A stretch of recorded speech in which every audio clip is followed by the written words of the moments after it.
This week on Inside the FLX, we go one-on-one with the candidates for Seneca Falls Supervisor, the at-large positions that serve on the Seneca County Board of Supervisors but don't work on town government.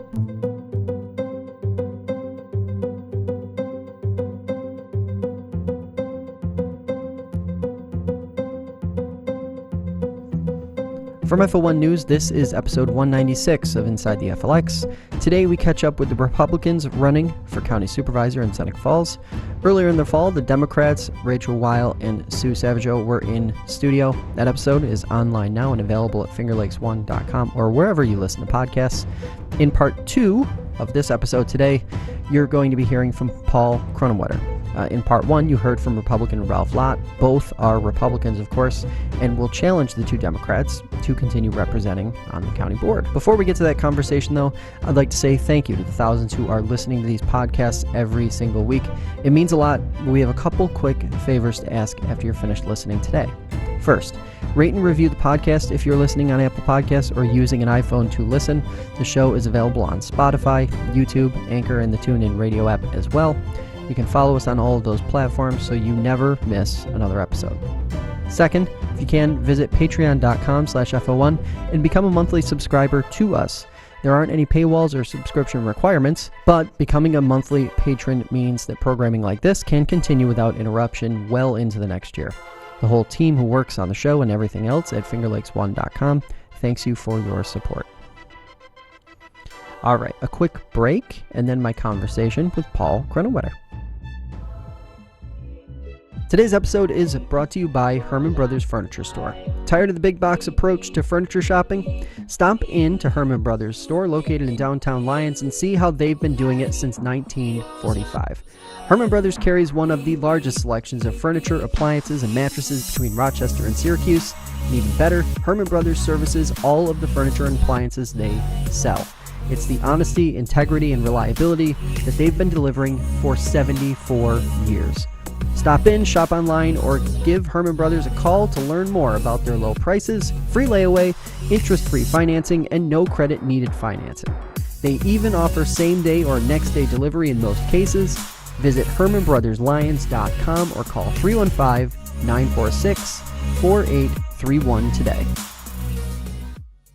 All right, welcome back to Inside the FLX. My guest this hour in studio with us is Paul Kronenwetter.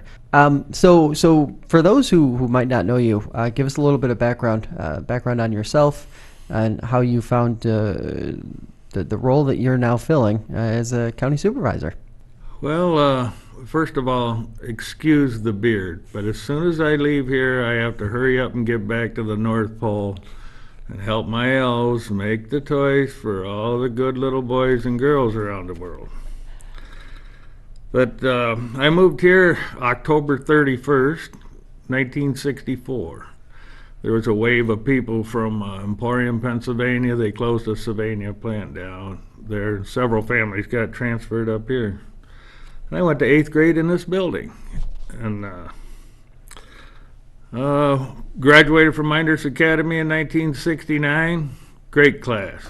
Mike Nazzolio, Dennis Bender, myself. Mm-hmm. But went to college for a couple of years and went into construction. I worked at Gould's, I worked at Sylvania, and that I just had to be outside. So I started as a laborer for Warren Brothers, the largest heavy and highway company in the country, and ended up as superintendent. I was superintendent for the New York Chiropractic College renovation. I was in charge of all the 275 dorm rooms and all the site work, all the parking lots and moving trees and stuff like that. And part of being a superintendent is you're dealing with all different trades and you solve problems. That's your job. Everybody comes to you with a problem, you solve the problems. And I got started in politics in the mid-'80s when there was a referendum for a sewer line along Lower Lake Road. Mm-hmm. I moved down there shortly after high school and lived there ever since. Spent 50 years on Lower Lake Road. Owned 3 different houses. And the referendum for a sewer line failed in 1968 by just a few votes. So it came back up for a referendum in the 80s. My girlfriend at the time was a fantastic artist, and Bob Rosencrantz, rest his soul, donated some sheets of plywood, and I made billboards with an owl sitting on a toilet in the lake that says, "Give a hoot, don't pollute, vote yes for the referendum." And it passed 3-1. And prior to that, all those cottages had a holding tank, and then it went into the lakes. I would love to see a sewer line all the way around the lakes. But that's how I got involved in politics. Al Morehouse, says, "Why don't you run if you're this involved?" So that's where I got involved.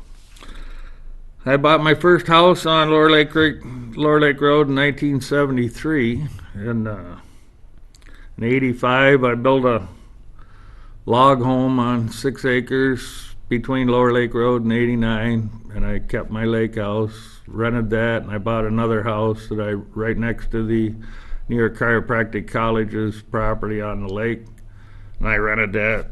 And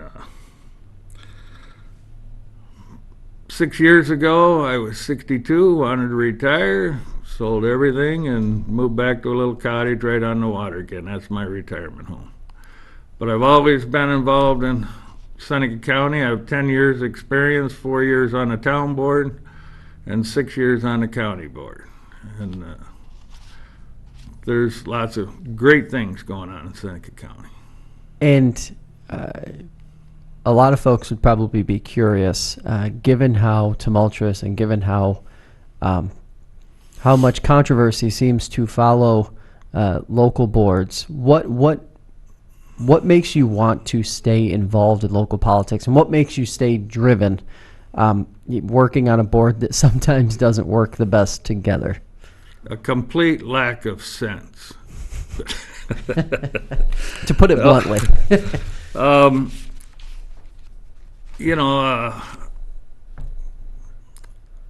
for the working class people in Seneca Falls, the families that are living paycheck to paycheck. They have to pay the taxes, in their escrow every month, and been there, done that, and I try to do the best job I can. What are the things that you are hearing most from voters as you talk to different folks and stop at campaign stops and go door to door? What are the things that you're hearing most from people as the biggest issues that they want to see the county tackle or deal with? Well, economic development, and to me, it's the HABs, and of course there's the landfill, which is unfortunate that so much energy and divisiveness is about the landfill. The county board doesn't have a lot of say on that. The local law is a town law, and they're the ones that are going to enforce it. But I think it'll be in the courts for a while before you see any landfill closings. And I'm glad you mentioned HABs, because that has been historically one of the issues that doesn't quite get as much talk time on the county board as some probably think it should. When you look at the HABs issue and then look forward at what the county can do, what would you like to see the county board work toward over the next 2 years to maybe make some headway there? When I got on the county board here 4 years ago, I asked about the dues to the Cayuga Lake Watershed Intermunicipal Organization, which is all the counties surrounding in the watershed, Cayuga Lake's watershed. And I was told that their statement, it's $900 a year dues for the municipalities in the watershed. I was told, well, we were instructed just to put this in the circular file. And I said, pay the dues. And then I'm also a member of the Cayuga Lake Watershed Network. they're the ones monitoring it. The intermunicipal organization is trying to draft rules and regulations for the watershed. And that's exciting to me. The Kayuga Lake watershed is putting together watershed rules and regulations. And right now everything's voluntary. There's a right to farm. Our Soil and Water is doing a great job with their limited resources on contacting the farmers and steering them towards best management practices to keep the E. coli and pesticides and fertilizers out of the watershed. Of course, Cornell has a geothermal system for their campus that warms the lake, but you don't want to talk about that. Mm-hmm. And but if we can continue to minimize runoffs into the lakes, the water's warming, but the nutrients are already there. That's a problem. So the weed harvesting, we had a change in leadership in the Soil and Water Department, and Aaron's doing a great job, but our weed harvester was broken last year, and we weren't sure how much it cost, where to get it fixed. And we talked about it, and she contacted Cayuga County, and they have a weed harvester with a chase boat behind it. So when the harvester's full, it can unload onto a barge that can speed back to the loading ramp, so the harvester keeps working. And they did a fantastic job in a short period of time. There's state monies available for shared services.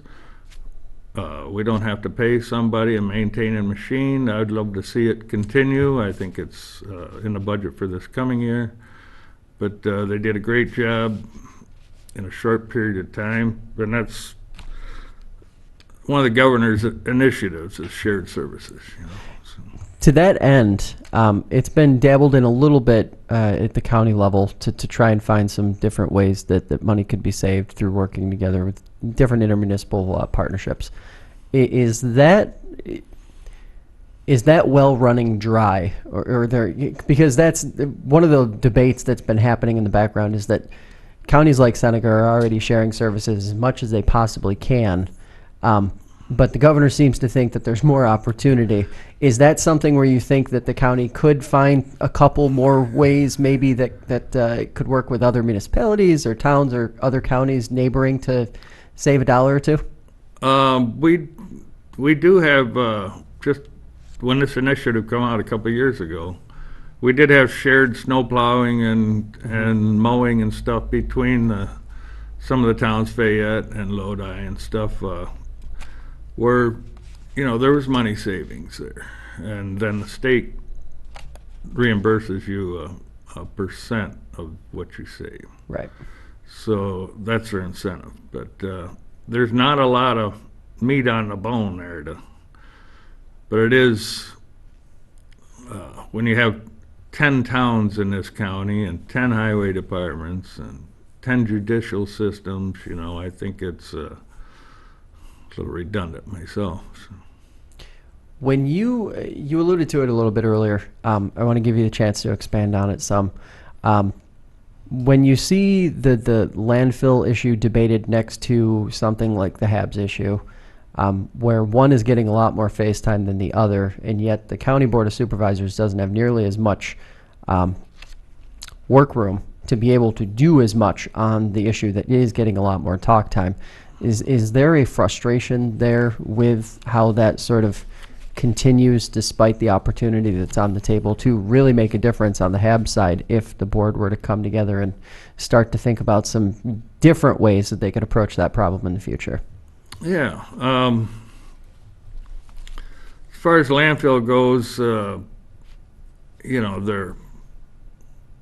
they're not polluting the lakes. Like, there's 30 years of study between the Cayuga Lake Intermunicipal Organization, the Finger Lakes Institute, Cornell, that 92% of the nutrients in the lakes are from agricultural runoff.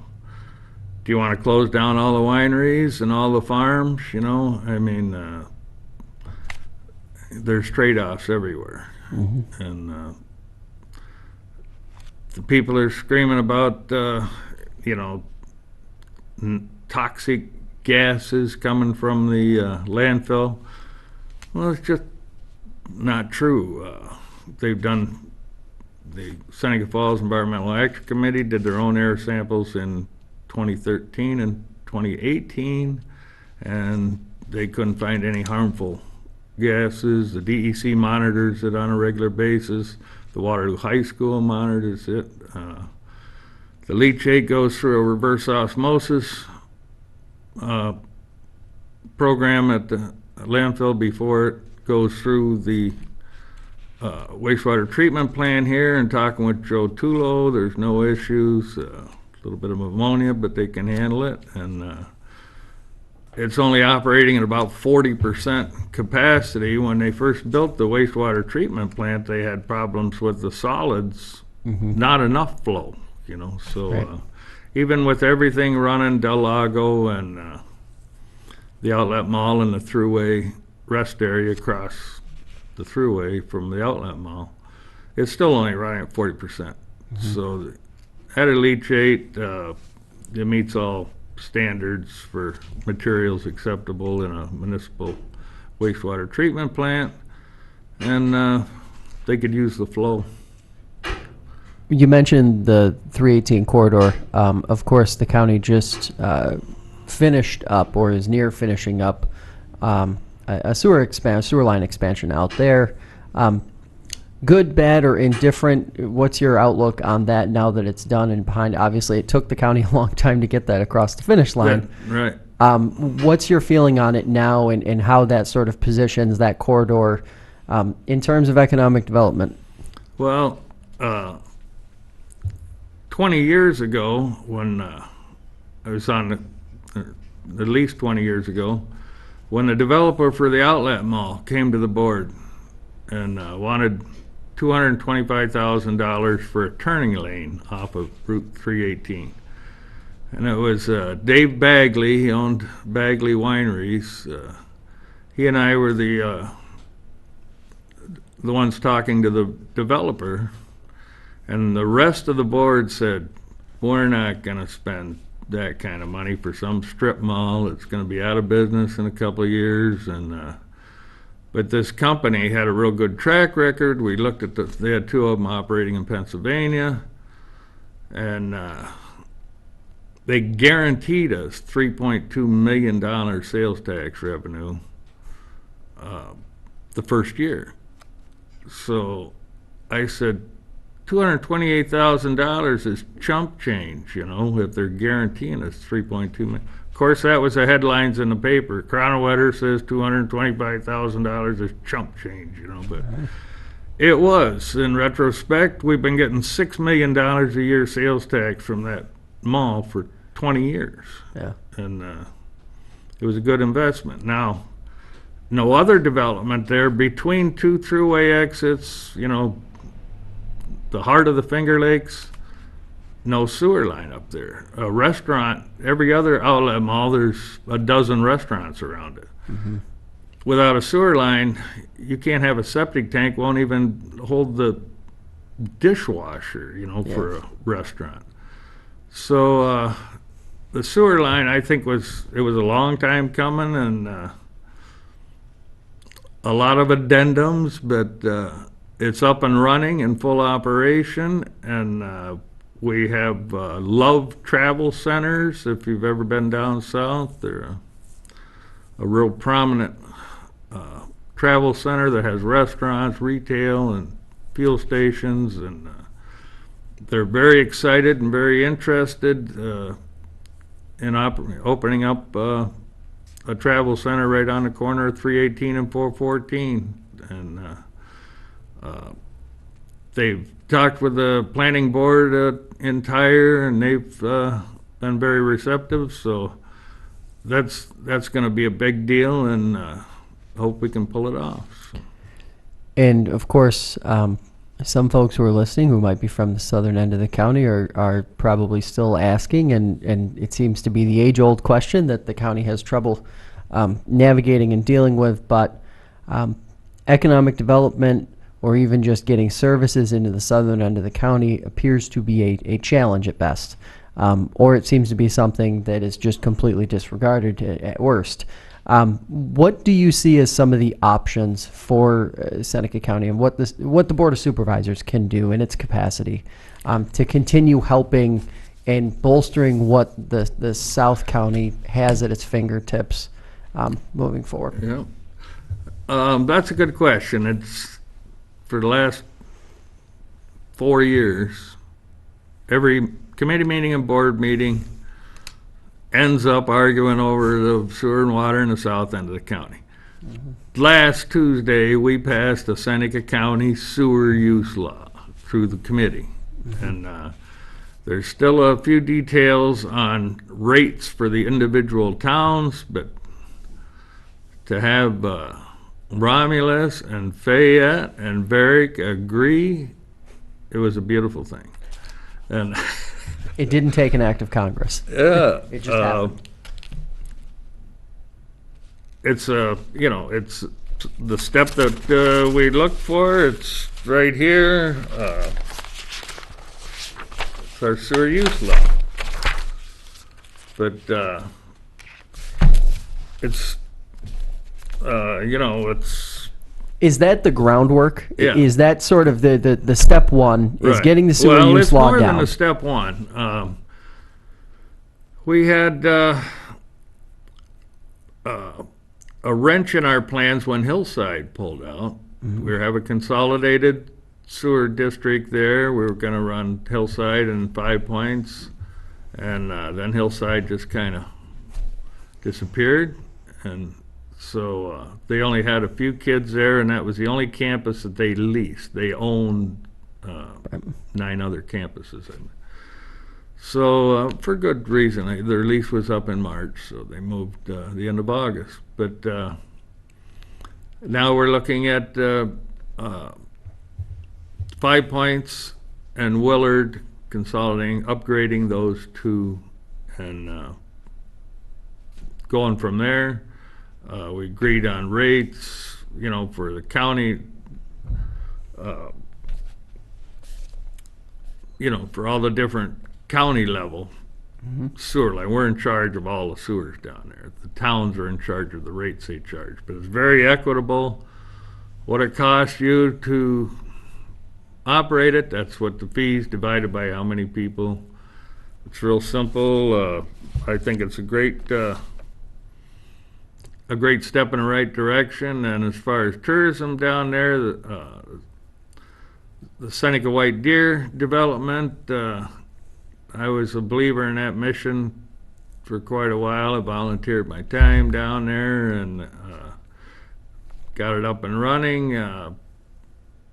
We celebrated our 10,000th visitor there this June. We had a fall festival on October 5th.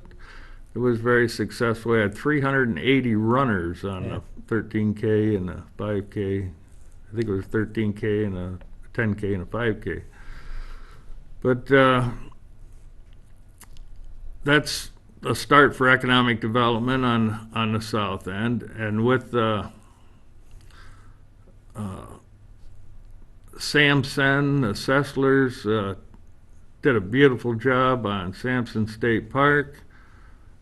They want to expand there. They're even talking a hotel down there. And so there's light at the end of the tunnel for the south end of Seneca County.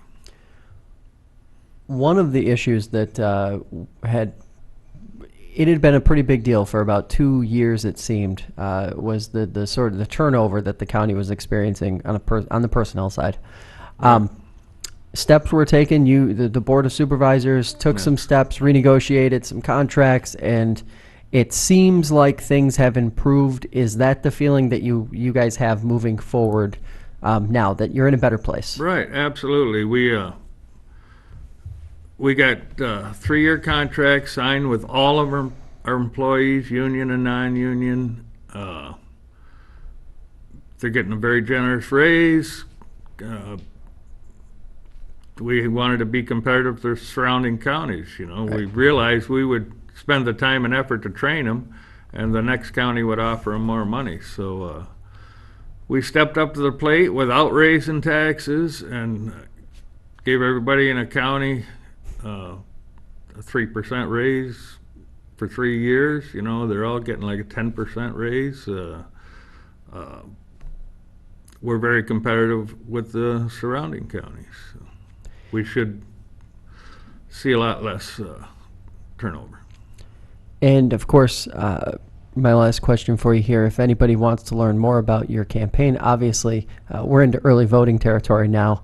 I voted yesterday. You voted yesterday, especially once this goes live on Thursday.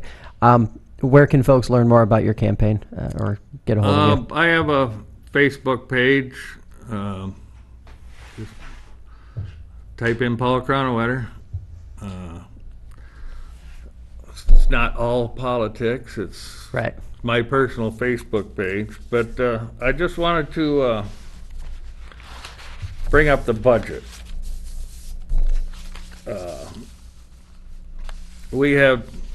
Was brought up at the last board meeting that when they say the people are leaving and all the doom and gloom, I just don't see it.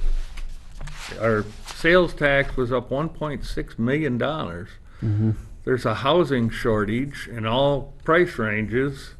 If you Google Zillow, they have the little dotted line that's projected to go up 4% next year. And I think Seneca County's doing great, and look forward to our new economic development plan. This was just released last week or week before, but the steering committee for this process was Shannon Brock from Silver Thread Vineyards, Steve Brusso from Evans Cosmetics and Manufacturing and the IDA, Emily Hellmeyer from the banking, LNB, finance and services industry, Ralph Lott from agricultural industry, and he's on the board of supervisors. Todd McKinsky is a Standing Stone Vineyard former owner, and he's on the wine and agricultural tourism, and he's on the board, the IDA board. And Robert McKeveny is the Seneca Falls Central School District. Mike Nazzolio from Harris Beach and the former State Center Economic Development located Finger Lakes. Mitch Rowe is our Seneca County Manager. Karen Springmeyer of Finger Lakes Workforce Development, and Jeff Shipley of Chamber of Commerce, and Laura Turbide, the Finger Lakes the healthcare industry. Now that's a great group of people that spent a year interviewing people. They identified our strengths and weaknesses, and we want to develop it into, basically the idea would be a one-stop shopping for any current businesses or future businesses, for all the codes and zoning and all the headaches it takes to open up a business here in Seneca County. We want to streamline all that and make it much more business friendly. Appreciate the time, Supervisor. Thanks for coming in. Thank you very much.